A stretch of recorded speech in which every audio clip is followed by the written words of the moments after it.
महाराज की जय, जगद्गुरु तुकाराम महाराज की जय, आदिशक्ती मुक्ता बाई की जय, बंडोबाबा केरोबाबा महाराज की जय, ब्रह्मलीन शांतमयी महाराज की जय, सद्गुरु सचिदानंद श्रीपाद बाबा की जय, सद्गुरु सचिदानंद रामदास बाबा की जय, अवधूत चिंतन श्री गुरुदेव दत्त दत्त गोपाल कृष्ण भगवान की जय, पारेश्वर भगवान की जय।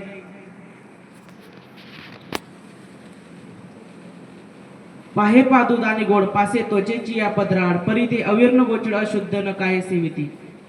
प्रस्तुत प्रवचन रूपी सेवेसाठी घेतलेली ओवी संत सम्राट माऊली महावैष्णव ज्ञानोबाराय यांच्या ज्ञानेश्वरीतील तुम्हा देवरुंद आई वडिलांच्या सेवेसाठी घेतलेली आहे। कारण आपल्याकडे वेळ कमी आहे आणि मला 5-10 मिनिटं टाइम आहे, त्यासाठी मी तुमचा काही कारण तुम्ही भरपूर टाइमापासून ताईंच्या कीर्तनामध्ये बसले। कारण का तुम्हाला एक गोष्ट सांगतो की प्रवचनाला सुरुवात करण्या अगोदर अल्पसा पर्याय देणं हे वक्त्याचं आद्य कर्तव्य काम असतं। तीर्थक्षेत्र वेले आणि या साधू संतांच्या पदस्पर्शाने पावन झालेली भूमी आणि या भूमीमध्ये चालत आलेला संत वैष्णव मेळावा वर्ष 5वे आणि 5व्या वर्षामध्ये दुसऱ्या दिवसाची जी प्रवचन रूपी सेवा आहे पहिल्या क्रमांकाची ती माझ्या सर्वसामान्य कार्यकर्त्याकडे आले म्हणून तुमचा मी आभारी आहे। कारण का या ठिकाणी सगळे गुरुवर्य मंडळी बसली, मी त्यांच्यामध्ये लहान लेकरांना काय बोलावं। कारण का तुम्हाला मी एक गोष्ट विचारतो, माझे माऊली महावैष्णव ज्ञानोबाराय सांगतात जे जे आपणाशी ठावे ते इतरांशी सांगावे, बावडट करूनही सोडावे सकळ जना। का शाने करूनही सोडावे सकळ जना? नाही, आमच्याकडे काही लोक म्हणतात बावडट करूनही सोडावे सकळ जना, असं आहे का? अरे नाही, अरे शाने करूनही सोडावे सकळ जना। कारण का या गावच्या मंडळीनं ही एवढी उठाठेव केली कशासाठी? संजू दादा तुम्हाला काही काम धंदे नाही, आम्हाला घरी खायला तुकडा मिळत नाही, अशातली गोष्ट आहे का? अरे नाही, मला जे कळालेले आहे ना ते माझ्या ताईला कळावं, माझ्या सोयऱ्याधाऱ्याला कळावं, माझ्या शेजारीला कळावं, पाजाऱ्याला कळावं, माझ्या मेवण्याला कळावं। कारण का तुम्हाला एक गोष्ट सांगतो मी, ही जी गोष्ट होत होती ना आता माझ्या ताईच्या कीर्तनामध्ये, ही एवढी सोपी गोष्ट नाहीये। नाव ठेवणाऱ्या हो तुम्हाला काही कसं वाटत नाही, ही एवढी सोपी गोष्ट समजता का तुम्ही? अरे जे तू हे महिला मंडळापासून आलंय बरं हे जे नाम आहे ना, कारण का शिरसिंधूच्या परिसरी शक्तीच्या कर्णतुरावरी नेणू काही सांगितले त्रिपुरारी ते अक्षर जे अव्यक्त निर्देश देश काल रहित सोम भावी उपासित ज्ञानी येजे। कारण का अरे तुम्हाला मी एक गोष्ट नेहमी सांगतो, हे जे होत होतं ना माझ्या ताईच्या कीर्तनामध्ये हे तुम्हाला बघायला मिळतं ना तुमचं भाग्य, आणि ज्यांना होतं ना त्यांचं अनंत पटीचं भाग्य आहे। कारण का याच्यामध्ये काही तुम्ही नवीन मंडळी असले ना त्यांना बघायला हे जे होत होतं ना मार्ग दिसायला विचित्र आहे, मला बी मान्य आहे मार्ग दिसायला हे जे दिसायला कसं आहे ते विचित्र आहे, पण मार्ग लाख मोलाचा आहे। काय आहे? मार्ग लाख मोलाचा आहे। कारण का तुकोबराय सांगतात ना, तुकोबरायांचा पुरावा याला वरी फणसाला काटे आता अमृताची गोडी। फणस कसं दिसायला वरून काट्यासारखं आहे पण आतमध्ये कसं आहे गोड आहे, तसा मार्ग हा काय आहे लाख मोलाचा आहे। पण समजून जर घेतलं ना, अरे काही लोक याला काय म्हणतात अंगात येणं, काही लोक याला भानामती म्हणतात। ते अंगात येत नाही भानामती येत नाही, कारण त्याला अंगात येणं नाही म्हणत बरं, त्याला अष्टसात्विक भाव आहे। काय म्हणतात त्याला? अष्टसात्विक भाव म्हणतात त्याला। आमचे नाथबाबा सांगतात ना, नाथबाबांना करावं त्याचं वर्णन। नाथबाबा सांगतात असं जर झालं ना ताई म्हणे तरच भगवंताची कृपा आहे म्हणे। सात्विका भरणे रोमाशी दाटणे शोधाचे जीवन येऊ लागे, काप्या तो थरारी स्वरूप देखे नेत्री अश्रूंच्या भीतरी वाट असे। आणि अभंगामध्ये नाथबाबांनी सांगावं शेवटच्या चरणामध्ये, एका जनार्दनी आयुष्य अष्टसात्विक भाव उत्पन्न होता देव कृपा करी। असं जर झालं तर देवाची कृपा आहे। तू होम हवन यज्ञ काही किती जरी देवाची भक्ती करत असेल, अरे आग लागून तुझ्या त्या भक्तीला किती जरी करत असतील तर नाथबाबा सांगतात असं जर झालं तर तुला भगवंताची कृपा आहे। आणि असं जर झालं तर आम्हाला काय वाटतं उन्हवतेच ना, अरे अंगात येणं नाही बरं ते जरी असं जरी म्हटलं तरी तुम्हाला काय पाप लागतं पाप। कारण का तुकोबराय सांगतात ना, या देवाचे भरता वारे अंगी प्रेमाचे फेफरे, पण त्याच्यामध्ये ना आपल्या सुद्धा लोकांनी काहीतरी घोड करून ठेवलाय। चित्त आणि चैतन्याचं मिलन म्हणजे तुम्ही एवढी सोपी गोष्ट समजू नका। कारण का चित्त चैतन्याच्या होता बेटी लिंग देहाच्या सुटता गाठी, नेत्री अश्रूंचा पूर दाठी रोमांच उठी सर्व अंगा। अरे ज्ञानेश्वरीचा तुम्ही अभ्यास करा, ज्ञानेश्वरी नुसती वाचू नका। काही लोकांची उलटी सुलटी ज्ञानेश्वरी पाठे तरी त्यांना त्या ज्ञानेश्वरीचा अर्थ करत नाही। म्हणून माझे काय नामदेव महाराज सांगतात एक तरी ओवी अनुभवावी। काय एकच ओवी अनुभव? काही कीर्तनकार महाराज 2 तास कीर्तन करून जातात पण एक सुद्धा ओवी येत नाही। एक सुद्धा ओवी त्यांच्या तोंडामध्ये येत नाही। कारण का अरे काही ठिकाणी आमचे कीर्तन बंद पाडून टाकतात लोक. कशामुळं? हे कोणाचे? हे कोठीवाला बाबा नाहीत म्हणे, म्हणून आपला काय ताई आपला कीर्तन हे बंद पाड टाकतात. बरं कारण काय? माझ्या साधूला एवढा त्रास झालाय, एवढा त्रास झालाय. अरे मी महाराष्ट्रभर हिंडतो, तुम्ही तरी 4 धाम यात्रेला कुठे जातात? काशी, मथुरा, अयोध्या. हिची एवढी मालिका आहे ना. मी एक गोष्ट तुम्हाला आज गर्वानं सांगून जातो तुमच्या समोर. माझ्या सद्गुरू माऊली मुलं माझी जी सद्गुरू आई आहे ना, त्या आई साहेबामुळे मी एवढी मालिका फिरून आलो. बरं माझं काहीतरी भाग्य केलं. माझ्या नशिबात सुद्धा नव्हतं की मी या व्यासपीठावरून बोलणार. कुठल्या संस्थेत गेलो नाही बरं मी, पण आज पूर्ण महाराष्ट्र फिरतो, कुणाकडे नाही. बरं तुम्ही भाग्यवानात वेळेवाले मंडळी हो, तुमच्यापर्यंत सहज आलं. पण कारण का सहज आलं? काही ठिकाणी सहज आलंय, पण त्या ठिकाणी त्याची किंमत करत नाही. संजू दादा तुमच्या शब्दाला या गावच्या मंडळीनं अनुमोदन दिलं. खरं तुमच्या गावची मंडळी समजदार आहे. अरे माझ्या गावाची गोष्ट सांगतो. सद्गुरू सच्चिदानंद श्रीपाद बाबांच्या पदस्पर्शानं पावन झालेली भूमी. काही ठिकाणी मला अष्टसात्विक भाव पाहायला मिळत नाही. आता मी तुम्हाला सांगत होतो ना, चित्त आणि चैतन्याचं मिलन म्हणजे एवढी सोपी गोष्ट समजू नका तुम्ही. पण काय ताई त्याच्यात सुद्धा आपल्या लोकांनी थोडा घोळ केलाय. कारण का? सर्व तमगुणाचे आहे का? सर्व तमगुणाचे? अरे कुणाला 3, कारण का 3 प्रकारचे तुम्ही तर सांगताना, रजोगुण, तमोगुण, सत्वगुण. मग काय होत नाही? नगर जिल्ह्यामध्ये काहीतरी आता महिन्यापूर्वीची गोष्ट आहे, कारण चोराचीवाडी म्हणून गाव आहे, तिथं माझा कार्यक्रम होता. त्या ठिकाणी मी कीर्तनामध्ये अवस्था पाहिलाय. तर कुणाला हसू येत होतं, कुणाला रडू येत होतं, तर कोणी गळाबळा लोळत होतं. तुकोबरा सांगतात ना, तुकोबरांची गवळण. तुम्ही काल्याचे कीर्तन, तुम्ही काल्याचे कीर्तन ऐकत नाही का? त्याच्यामध्ये घेत नाही का काल्याचे कीर्तनकार? नाचे टाळी फिटे, प्रेमांग धरणी लोटे, माझी सखी ती सज्जन भोडे भाविक हरिजन, न धरीती लाज नाही जना सबे कास. कारण का? तुकोबराय सांगतात हे कोण आहे? हे असं होतं ना त्यांना. हे कोण आहे? माझी सखी ती सज्जन. काय सांगतात? माझे सखे सोयरे. बरं हे म्हणून काय सांगतात साधू संत सांगतात ना, असं ज्यांना होतं ते माझे सगळे सोयरे. पण आम्हाला ते होत नाही. कारण का? काही बाया सांगतात तिथं गेले मला असं झालं. अरे असं काहीच नाहीये. ते असं जर झालं तर तुमच्या जीवनाचं सोनं आहे. पण मी सांगत होतो तुम्हाला, आता काही लोकांनी याच्यात घोड केला. अरे असं करू नका. कारण का? सगळे तमगुणाचे का हो? एकाने केस सोडले, एकाने टाळी वाजवली, लगेच दुसरं पण टाळी वाजवता. तुम्ही पाहिलं होता का कधी बाबाने केस सोडले होते का? आता तर काय झालं, सगळे तमगुणाचे का? अरे असं करू नका. बरं धर्मावर ग्लानी येईल, असं करू नका. कारण का? 3 बसल्या जागी चिंतन करा ना. म्हणजे एक गोष्ट तुम्हाला मी हात जोडून तुमचा पाया पडतो. बरं मी अवस्थेची निंदा करत नाही, असा अर्थ डोक्यातनं काढून टाका. काय? हा गैर अर्थ तुम्ही डोक्यातनं काढून टाका. मी अवस्थेची निंदा करत नाही. अरे एका चिमटीचा विठ्ठल नाही हाक मारल्या बरोबर भाव प्रगट होतात. पण तो साधक तेवढा त्या नामावर आरूढ पाहिजे. तो तेवढा चिंतनावर. बघा ती माझी ताई होती इथं उभी, 3:30 वाजता ब्रह्ममुहूर्तावर बसून चिंतन करते. संजू दादा तुम्ही भाग्यवान आहात, तुम्हाला अशी पत्नी मिळाली, तुम्ही भाग्यवान आहात समजू दादा. अरे माझी ताई ब्रह्ममुहूर्तावर उठून चिंतन करते. खरोखर भाग्यवान आहात तुम्ही. पण कारण का? चाललं काय आता? कारण का? एकाने टाळी वाजवली म्हणजे दुसरे. असं करू नका. बसल्या जागी चिंतन करा. तुम्हीच म्हणतात ना, थाईज बैसोनी करा एक चिंतन आवडी अनंत. अरे बसल्या जागी डोळ्याला अरे 80 वर्षाचा समोर म्हातारा बसला, श्रीपाद बाबा जरी नाव काढलं तरी झरकण त्यांच्या डोळ्याला पाणी येतं रे. पण असं करू नका. कारण का? अरे माझ्या साधूनं काय कष्ट घेतले मला मान्य आहे. व्यासपीठावरून भरपूर लोक सांगतात हो बाबानं असं केलंय, बाबाच्या समोर वाघ आला आणि बाबानं भांडे विकून परमार्थ. ते काही सांगू नका या व्यासपीठावरून. बाबानं भांडे विकून परमार्थ केला आणि बाबा पायी गेले आणि बाबानं फाटकं धोतर घातलं. अरे बाबानं जसं केलंय तसं पद्धतीने तू करू नको. बाबा पायी गेले, तू पायी पण जाऊ नको.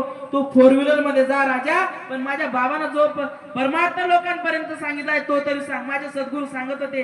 कारण का?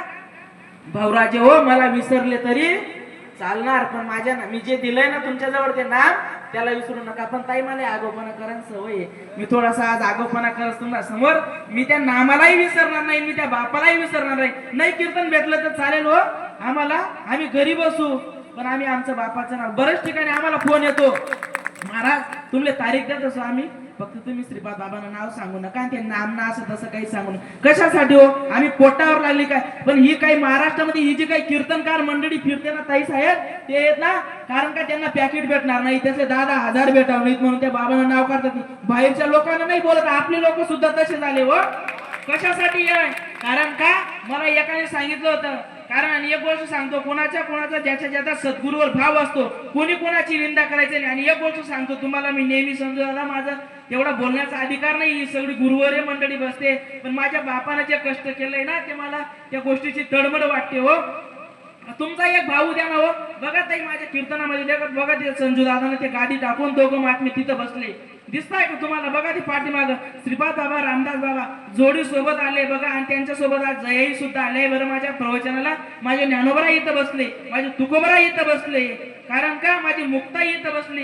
अरे असा जर एकदा तुमच्या मनामध्ये भाव निर्माण झाला, पण असा आमच्या मनामध्ये भाव होत नाही. अरे माझ्या सद्गुरू सच्चिदानंद श्रीपाद बाबा तिकडनं येत आहेत, माझ्या डोक्यावर हात ठेवतात, पण असं नाही हो, असं कधीच होत नाही. अरे तुम्हाला सद्गुरू सच्चिदानंद श्रीपाद बाबा म्हणजे तुम्ही एवढी सोपी गोष्ट समजू नका. ज्ञानोबरायनं काय बोलवला होता? रेडा बोलवला होता. तर माझ्या सद्गुरू सच्चिदानंद श्रीपाद बाबांनी सुद्धा रेडा त्याच प्रकारे बैल बोलवला होता. मी ही गोष्ट तुम्हाला सांगतो. बाबळेश्वर म्हणून गाव आहे, त्या ठिकाणी माझ्या कार्यक्रमाचा योग आला.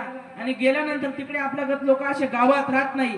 आणि त्या ठिकाणी गेल्यानंतर त्या साधकांनी विचारलं, भाऊ श्रीपाद बाबाचं विचारतो ना. आणि मी जिथे गेलो म्हणजे बाबांची माहिती पूर्ण काढल्याशिवाय घरी येत नाही. कारण का, मी इकडे जर माझं घरी काही काम बुडालं तरी चालेल, कारण घरी कोणी मेलं तरी चालेल, पण मी बाबाची माहिती काढल्याशिवाय येत नाही. कारण का, त्या ठिकाणी गेलो आणि त्या साधकाने विचारलं, भाऊ श्रीपाद बाबाचं विचारतो ना. सांगतो तुला मी. बाबांचा कार्यक्रम होता भाऊ या ठिकाणी. कार्यक्रम झाल्यानंतर रात्री एवढा जोरदार पाऊस झाला, एवढा जोरदार पाऊस झाला. तिकडे आपल्या कदाचित लोक गावात राहत नाही, शेतात राहतात तिकडे लोक, आणि वस्तीला राहतात ते लोक. मग त्या ठिकाणी बाबांचं रात्री कीर्तन झालं. कीर्तन झाल्यानंतर बाबांसोबत काहीतरी 5-6 लोक होते. कोडी काका होते, कोडी काकी होत्या, गायकवाड काका होते, गायकवाड ताई होत्या, बरेच जुने मंडळी होते. इंगडे बाबा होते, गिरजा आप्पा माने होते, बरेच सीबी बाबा जाधव होते. अशी त्यांची ती संगतच होती त्या टायमाला. आणि त्या टायमाला ते 5-6 लोक होते. आणि बाबांसोबत त्या साधकाने सकाळी, कारण रस्ता असा चिखल झाला, आणि चिखल झाल्यानंतर बैलगाडी जुंपली त्या साधकाने. आणि बैलगाडी जुंपल्यानंतर ही जी आपली राम लक्ष्मणाची जोडी होती ना, त्या बैलगाडीमध्ये बसवली आणि कुठपर्यंत आणून सोडलं? बाबांना फाट्यापर्यंत आणून सोडलं. आणि बाबांसोबत जे जुने अधिकारी मंडळी होते ना, जो आपल्या बॅगा समून गाडीमध्ये जागा समायला गेलं. पण माझ्या साधूनं काय केलं मित्र, ऐका. अरे मला आजच्या या प्रवचनातून सांगायचंय, तुम्ही कशा संताची लेकरात, आणि माझ्या संताने या विश्वात विश्व कसं निर्माण केलं. अरे भाऊ 5 रुपये द्या, या असा सुद्धा ओटावर शब्द आला नाही रे. महात्मे सगळे नसतात, पण कारण का, महात्म्याची किंमत केव्हा करते? साधू थे वो रेगे चले गे, साधू थे वो चले गे रेगे, चपाती चोर असं राहत रे. कारण का, महात्म्याची किंमत गेल्यानंतरच करते. म्हणून तुम्हाला सांगतो मी. कारण का, त्या ठिकाणी बाबा माघारी आले आणि त्या बैलांच्या डोक्यावरती माझ्या सद्गुरू सच्चिदानंद श्रीपाद बाबांनी त्या बैलाला बोलावं. कारण का, संताची भाषा प्राण्यांना सुद्धा करते बरं, प्राण्यांना सुद्धा संताची भाषा करते. कारण का, त्या दोघं बैलांच्या डोक्यावरती माझ्या महात्म्यानं हात ठेवला. आणि हात ठेवल्यानंतर माझे बाबा सांगतात की भाऊ तुम्ही मुके प्राणी राहून त्या घरापासून त्या फाट्यापर्यंत आमचं काय वजन उचलून आणलं. अरे त्याच ठिकाणी दोघं बैल धडाधड पडले, दोघं बैलांच्या डोळ्यात पाणी. अरे माणसाला अवस्था होती ही गोष्ट नवर नाही, पण बैलाला सुद्धा अवस्था झाली बरं. हे असं होत होतं ना, बैलाला झालं. पण कारण का, बैलाला झालं म्हणून तुम्हाला सांगतो. अरे सद्गुरू सच्चिदानंद श्रीपाद बाबा म्हणजे प्रति ज्ञानोबाचा अवतारच, प्रति ज्ञानोबा. कारण का, त्या टायमाला माझ्या माऊलीने रेडा बोलला, ते नाही बघितलं आम्ही, पण हा जो बोलतोय ना तुमच्या समोर 2 पायाचा रेडा, हा माझ्या सद्गुरू सच्चिदानंद श्रीपाद बाबांची दया आहे. कारण का, हे जेवढे कीर्तनकार मंडळी, ही जी गुरुवारे मंडळी ना, कुठल्या संस्थेत गेलं नाही. त्या टायमाला बाबा त्यांना सांगत होते की भाऊ राजा जा त्या व्यासपीठावर बस, आणि तिथं जाऊन काय कर, कीर्तन कर, प्रवचन कर. कारण का बाबा, ते लोक सांगत होते, बाबा आम्हाला तर काही येत नाही. बाबा सांगत होते तिथं जाऊन, रात्री बाबांनी सांगितलं ना तुम्हाला कीर्तनामध्ये, तिथं जाऊन काय दे, मला शिव्या दे. आणि कारण का, ते आम्हाला त्या टायमाला विनोद वाचला बरं ते बोलण्याचा, ते जे शब्द होते ना, पण कारण का सहज बोलणे हाच उपदेश. अरे त्यांच्या मुखातले जे शब्द निघत होते ना, कारण का ते लोकांनी त्या टायमाला विनोद म्हणून समजून घेतला. अरे माझे बाबा सांगत होते, ज्या टायमाला माझ्या बाबांचा एक शब्द होता, ज्या घरी अनुग्रह द्यायला बाबा जात होते ना, बाबा असं कुणालाच म्हणत नव्हते का रे अरे. कारण का, ताई भाऊ ही माझ्या बाबाची शब्द होती, ही माझ्या बाबाची भाषा होती. आणि माझ्या बाबांना, अरे ज्या बाईनं कधी आंघोळ केले नाही, तिनं कधी केस विसरले नाही, ती बाई आज या व्यासपीठावरून बोलते, ही पावर होती माझ्या महात्म्यामध्ये. म्हणजे महात्म्य काही सगळे नसतात रे. माझ्या बाबांना घरापर्यंत जावं, चुलीपर्यंत जावं, त्या ताईला सांगावं, ताई भाकरीला पापूड आलाच पाहिजे. ही प्रबोधाची क्रिया आहे बरं. ताई भाकरीला पापूड आलाच पाहिजे. जर भाकरीला पापूड आला तर तो भाजूक्या असतो. ही माझ्या बाबाची भाषा होती. आणि ज्या घरामध्ये बाबा गेले ना, त्या ताईला परमार्थ सांगत होते.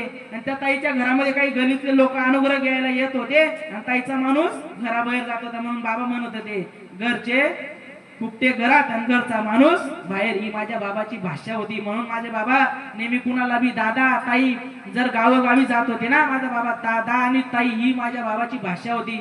म्हणून बाबा म्हणत होते, दाजी आंबाळ्याची भाजी, भाजीला आला उकड, आणि माझा दाजी इथून तिथून कोकड. ही माझ्या बापाची भाषा होती बरं. माझा बाप म्हणजे तुम्ही सर्वसामान्य माणूस म्हणून समजू नका बरं.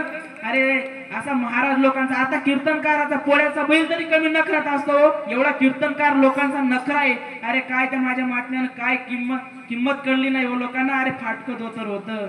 अरे सहज माझ्या महात्म्यानं कुठं राहिलं ते घोटीगाव, कुठं राहिलं ती तुमचं हे चोपड्या तालुक्यामध्ये वेलगाव, तिथून ती गंगा वाहत वाहत वाहत वाहत तुमच्या वेल्यापर्यंत माझ्या ताईच्या माध्यमातून तुमच्या गावापर्यंत आली बरं. माझ्या मुक्ताईच्या माध्यमातून तुमच्या गावापर्यंत आली. आणि माझ्या संजू दादाने ते गंगा तुमच्या गावापर्यंत आली. ते गंगेमध्ये तुम्ही काय सगळे नाहून निघाले. कारण का येऊलेच ते रोप लावी गेले द्वारी, त्याचा वेलू गेला गगनावरी. त्या वेलाला काय केलं पाहिजे तुम्ही? रोज ताम्या पाणी काय टाकलं पाहिजे. पण डिऱ्या पुरताना काम करू नका रे बाप. कारण का नाहीतर असं करू नका. कारण का तुम्ही जर ताम्या जर हे एकटाचं कारण नाही बरं. हे एकट्याचं कार्य नाही. कारण का तुम्हीच म्हणता ना, कारण का सगळ्यांचे आहे येते अधिकार. कारण सगळ्यांचा अधिकार आहे हो. तुकोबराय सांगतात ना, तुका म्हणे येते पाहिजे जातीचे येड्या गबाडाचे काम नाही. मग तुमच्या मनामध्ये आता संशय आला पाहिजे, जात म्हणजे कोणती? भील मार ही जात नाही हो. तुका म्हणे येते पाहिजे जातीची, ती जात म्हणजे कोणती? तर ती निष्ठावान साधकाची जात. आणि म्हणून तुम्हाला सांगतो, माझ्याकडनं जर काही चुकीचं निघाला असेल तर मला माफ करा. आणि कारण का जर काही बरोबर असेल तर ते माझ्या गुरूंचं, आणि काही चुकीचं असेल तर तो माझ्या बुद्धीचा दोष. आणि एक तुम्हाला सांगून जातो, कारण का या ठिकाणी या मंडळीने आम्हाला बोलवलेलं राहतं. कारण का बाबा मी काही ठिकाणी जातो, कीर्तनकार माणूस तू कीर्तनकार सारखं राहिलं पाहिजे, तुझी भाषा व्यवस्थित पाहिजे. कारण का अरे पोटच्या पोराला माणूस 10 रुपये देऊ शकत नाही. आज आम्हाला न सांगता लोक देतात पैसे, पण आम्ही कसं राहिलं पाहिजे? आम्ही सुद्धा त्याच पद्धतीनं. अरे जर कुणाच्या घरी गेलं ना तर आपल्या त्या चर्चा विषय, कारण सत्संग सांगायला पाहिजे. पण आमचं तसं चालत नाही. हा असा तो तसा उन्ह करू नका. कुणाचं धुणं धुवायचं नाही. कारण का त्याच्यामध्ये मजा काहीच नाही. आणि मला एक बोलला बाबा परवाच्या दिवशी, अरे तो त्याच्या गुरुवर भाव असतो. माझा फोन पाहिला त्या माणसाने, माझ्या स्क्रीनवर वृषालीताई गायकवाड यांचा फोटो आहे. म्हणे तू यांचा फोटो काय तुझ्या काय चाललं बापाचं? माझा भाव येतो, माझा गुरु येते, माझा जसा भाव तसा देव. तुम्हीच म्हणता ना कीर्तनातून, ज्याचा गुरु चरणी निश्चिम भाव त्याचे मनोरथ पूर्वी देव. अरे गुरुवर भाव असला पाहिजे. ते जर नसते तर माझ्या जीवनामध्ये मला सद्गुरू सच्चिदानंद श्रीपाद बाबा भेटले. ज्याचा त्याचा भाव आहे, कुणी कुणाला उन्ह करू नये, ही माझी तुम्हाला कडकडीची विनंती आहे. आणि माणसाला मी नेहमी सांगत असतो, एक भेटला होता बाबा मला परवाच्या दिवशी, म्हणतं त्याला म्हणलं तू आमच्या गावात तरी येऊन पाय, आणि तू घोटीमध्ये तर येऊन पाय, मग तुझी कशी वाट लावतो पाय म्हणलं माझ्या साधक. अरे त्या टायमाला माझ्या सद्गुरू सच्चिदानंद श्रीपाद बाबांचे कीर्तन बंद मोडले या लोकांनी. या समाजाने एवढा त्रास दिला माझ्या सद्गुरू सच्चिदानंद. आता तुम्ही त्रास देऊन बघा त्यांच्या लेकरांना. हे जे माझ्या श्रीपाद बाबांनी एक हे वाघ घडवले ना, तुमचे नाही त्यांनी पकाट मोडून टाकले, तर मग माझं नाव बदलून ठेवा. कारण का एक रथ नाही. हा जो परिवार आहे ना माझा सद्गुरू सच्चिदानंद श्रीपाद बाबांचा, अंगावरचा दागिना आहे बरं हा. म्हणून मला माफ करा, मी तुमचा 5-10 मिनिटं जास्त टाइम घेतला. पुंडलिकावरती हरी विठ्ठल श्री ज्ञानदेव तुकाराम पंढरीनाथ भगवान.